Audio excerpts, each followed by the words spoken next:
Yo, it's Paul from Pendulum and you're watching Rewind That Track.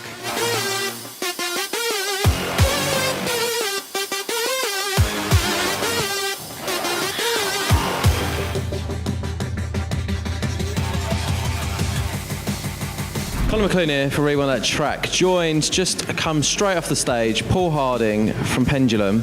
Paul, Manchester, how was it tonight, mate? Very drum and bass. Very drum and bass. It has this aroma about it. Sick though, really big party. It was really cool to see Hazard and Hype playing back to back because I haven't seen them do that show. Yeah. But I had a smasher. I can't be more happy with that. That was the perfect set. And you've got a lot of big shows coming up over the summer. We were just discussing, announced this week, playing it together in Ibiza. How is the White Island for you? Do you enjoy it out there? I do. It's it took a long time to get drum and bass out there, I think. Yeah. And we pretty much kicked it off a little over 10 years ago at Carl Cox's Together Night.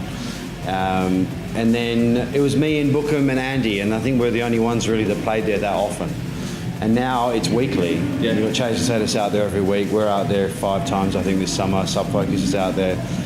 It's about bloody time, to be honest. Sound is right out there now, isn't it? Secured. The crowd understand it. You've got fans and stuff out there. It's about time. Like, this music is, it's big boy music. Yeah. And I think it deserves its place in Ibiza because house and techno is cool and I love it, but it's not everything. It's not got the same energy, has it?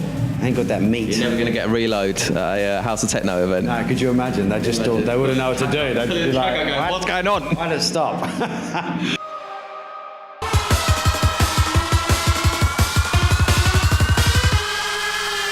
Also touching on, we were just discussing, announced SW4, a new live show for you guys. Excited about it? Nervous? I'm shitting myself. Yeah. If you're not shitting yourself, you're not ready. Yeah, you know. No, it's called the Trinity, and it's the 3 original Pendulum members, myself, Rob and Gareth, who started it, and it's kind of a midway between DJing and a fully live band. Yeah. So another feather in the cap of Pendulum, just to confuse our fans even more. Yeah. We've said we're going to make some new records this year, and have some new music to play at SW4, which is probably the thing I'm the most scared about. Yeah. It's been a long time.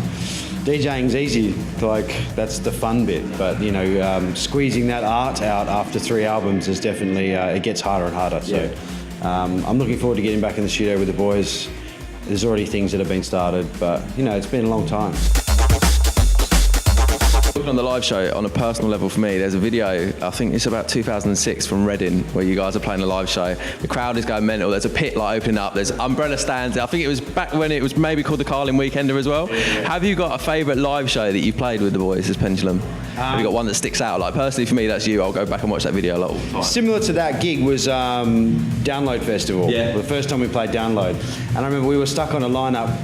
It's a rock and metal festival. And I was thinking, this could go either way. Yeah. And you just watched metalheads standing there like this. Trying to work out, do we like this? Are we enjoying this? And then you saw them sort of start to do this. And then they started to oh yeah. And then half a tune in, they're literally throwing their hands up. Yes, gets the approval. Okay.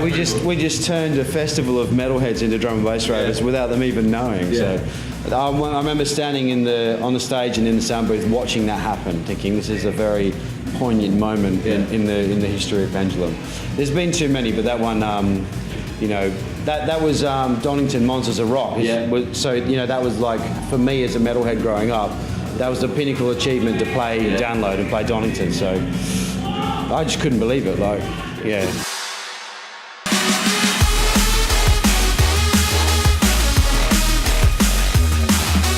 Talking of crowds, what is the weirdest thing you've ever seen when you've looked at in the crowd? What's the one stick-out thing in your mind that you're like, Jesus Christ?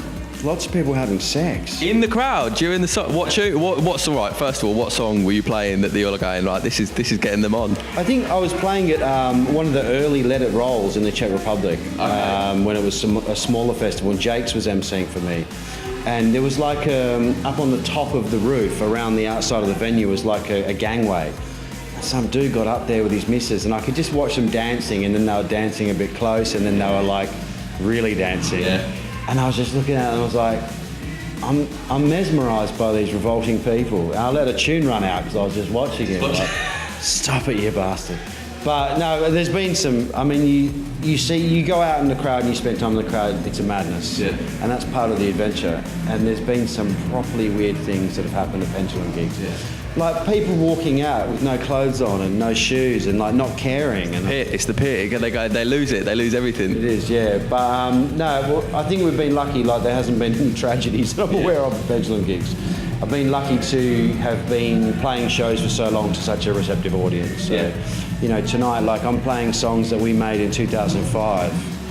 And still getting the same reaction probably as when you literally opened it up in 2005. Exactly, and it's. I think that's an anomaly in drum and bass, and we're very privileged to, you know, to have made records that have stood that test of time. So, for all the weirdness, there's so much good that comes with it. Yeah, it's worth.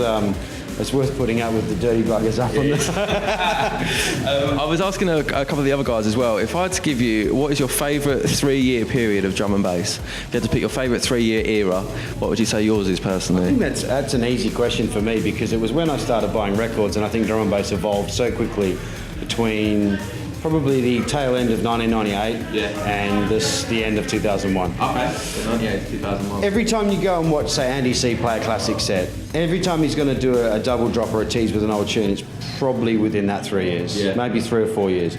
And it moved so fast and so many classics came out in that period of time. And that was when I was buying records hardcore. So I look at my collection of vinyl and from that period, and I can tell you where I bought every one of those records, who made it, the cat number, where I played it. And so that period of time, 98 to 01. And then because that was inspirational in me wanting to produce and Pendulum wanting to make records. So I think that was the best time. But I don't want to say that was it.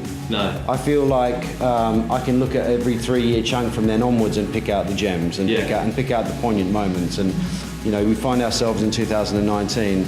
It's 20 years ago that was 99. I feel like the 90s was always 10 years ago. Yeah, you just think it in your head, didn't you, when you go like, Oh, so just to understand the drum and bass has just carried on throughout that whole time. And like, if you're looking at every 3 years, something like exciting has happened each time. Or it's just maintained and progressed and got better. And I don't think there's many genres that have done that. No. So that's why I love it. We're going to finish on a weird one that we're asking absolutely everybody. What is the largest animal you think you could single-handedly cling film to a lamppost? I thought you were going to say, what's the largest animal I could fit in my mouth? That's also another question that we're going to be sticking on the list for next time, but we're not asking that now. That will be. I saw a couple girls out there that would qualify for this, actually. What? Wrapping them around the lamppost? Wrapping that? What? Out? We're going to have to head out. We're going to have to go to the smoking area, Niall. The mank girls, No, that's rude. The largest animal that I could meet single-handedly have to be an emu.